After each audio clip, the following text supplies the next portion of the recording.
छत्रपती संभाजीनगरमधील भारतमाता नगर नाईकनगर जवळ देवळाई सातारा परिसरातील बौद्ध विहार महानगरपालिकेच्या अतिक्रमण विभागानं शेकडो पोलीस बंदोबस्तात जमीनदोस्त केला।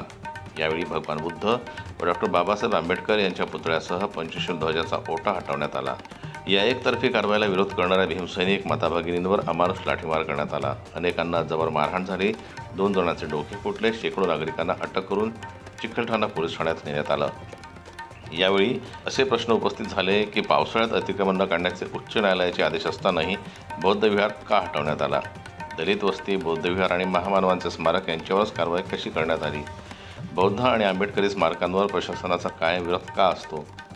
भारतीय असूनही आमच्या मागण्या का ऐकून घेतल्या जात नाही? घटनेची माहिती मिळताच आंबेडकरवादी बहुजन विकास समितीचे अध्यक्ष दीपक निकाळजे व कार्यकर्त्यांनी पोलीस प्रशासनाला जाब विचारला। त्यांनी पीडित नागरिकांशी संवाद साधून घटनास्थळी पुन्हा बुद्ध विहार उभारण्याचा निर्णय घेतला।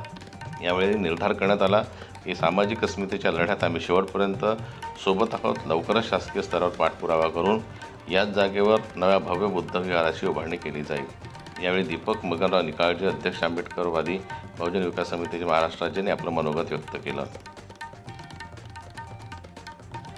जनमत लाईव्ह न्यूज करता छत्रपती संभाजीनगरहून राघोजी पुंडगे यांची रिपोर्ट।